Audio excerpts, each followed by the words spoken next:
is a new piece that I wrote earlier this year. It's called Triggers in 5 Acts. And it was inspired by all of those racist or offensive things that people say to you, but you just sort of like shrug them off and you sublimate them. And so over the past year, I've been trying to record all of them, and then I'm realizing how pissed off I am.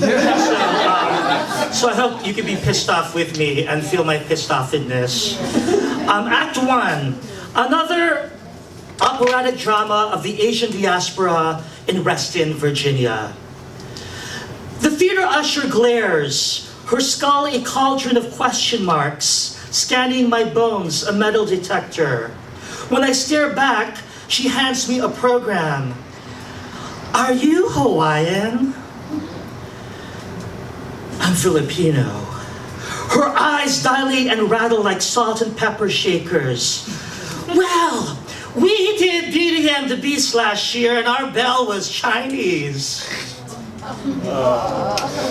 I didn't ask if she was Alaskan, and though I might look Hawaiian, what makes her a Hawaiian expert? Did I make your space a tribal wonderland? Shall I play bell for you on my ukulele? The audience finds their seats. The overture stops as the purple lights go down. Act 2, a brown and brown racial misidentification at the John F. Kennedy Center for the Performing Arts. I graduate towards the Hall of Nations to catch my students perform their poems. Turning to the guard, I ask, where is the spoken word open mic? He stares at me as if I am a breathing death certificate scrawled in hieroglyphics. We stand on the red foyer, our brown faces communing, toddlers wearing the same Pokemon Pikachu costume on Halloween. I ask again, the poetry open mic? He directs me through the backstage labyrinth on an elevator going up. The doors open, and I see Japanese women changing in kimonos and bamboo parasols. The dancers stare at me, and I feel like I'm Mr. Miyagi popping out of a Johnny Air Cargo mail order package. Freezing myself into a pissed-off Buto pose as a gust of cherry blossoms tumble on my skull. Acts 3 and 4, a middle school Shakespearean gender switch that leads to my Jean Valjean soliloquy. The drama teacher wants to produce a female version of Hamlet to a class that can barely stand in a circle. Before you leave, she tells me, I'd like to pick your brain. When someone says, I'd like to pick your brain to me, and they're not a person of color, it somehow brings out that Lapu-Lapu Magellan warrior in me. Yes? I need ways of teaching gender and sexuality to the students. Can you find exercises on doing that? It's just that I know you're in that world, you know? That world, your world, that world. Part of what world? The Little Mermaid? Shall I just ride my unicorn and call Caitlyn Jenner? So now on the Gender Surrey app, it's our world, and if we were producing an Asian version of Cinderella, you'd want me to fetch a pumpkin-colored rickshaw and a glass Tai Chi slipper? Oh yes, let me be your gay cis male Pocahontas as I take you through all the colors of the rainbow to tell students what it is to be a woman in a male role. No problem, I reply. I have passed for Tibetan and Manhattan, Peruvian at the gay bar, Bombay and my father's barrios of Pangasinan, Chichi and Scarface, Japanese at the Black Pride Parade, every Lyft driver 6 degrees of separation, and that guy on Lost.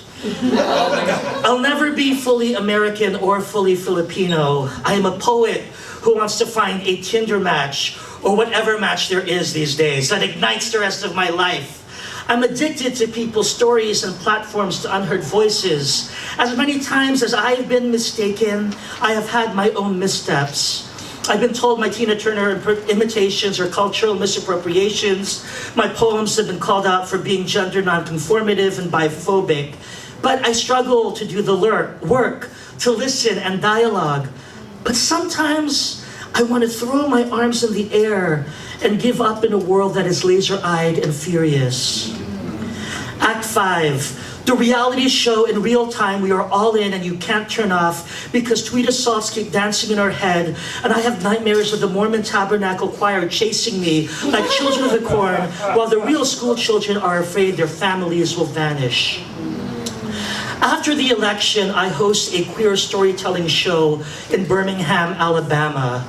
The riots have begun. I asked the queer performers how they feel about the results. We're kind of glad this happened.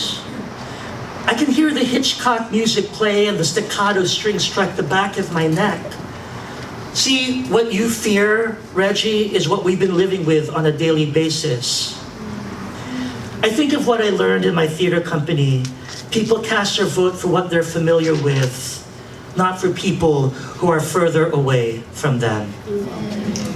Thank you so much. I've got 2 more pieces, if that is okay. It is so, I'm honored to share the stage with so many fabulous performers. Also, Violetta, your work is incredible. I'm truly inspired. It's nice to share a stage with Christina Wang. The last time we performed together, we were wearing adult diapers. That was a lot of fun. It was very experimental. There was no leakage involved, but lots of hysterical laughter that led to my own leakage. I'm going to read one poem by Jerica. It's a new piece. Jerica never writes about their mom, and this is going to the food theme of love. It's called But It's Your Favorite. My parents are both from Pampanga, Philippines. We are known as the greatest cooks. My mother cannot cook, but she can bake. When my eldest sister moved to a different state, my mom filled our kitchen with 10 batches of mamon. When we asked her why she made so many, she shrugged her shoulders and said, I was bored. When I moved to DC, I FaceTimed my mother and she showed me a kitchen full of empanadas. She cracked one open and started picking through the filling. She showed me the inside through the screen, still steaming. She took a small bite, then said, it's good. When my brother moved out of the house, my mother told him to come every Monday so she could escort him to the commissary for cheaper groceries. On a group chat, my mother tells my sister to bring my nephew to the house. My sister says she is busy. My mother replies with, but we made sinigang and longganisa. Just come over, you're close. My sister says she has no time. My mother replies with, but it's your favorite. This poem is the first I have written for my mother. It is to say, I understand that when you are at a loss of words for missing your children, it is food that will always bring us back home.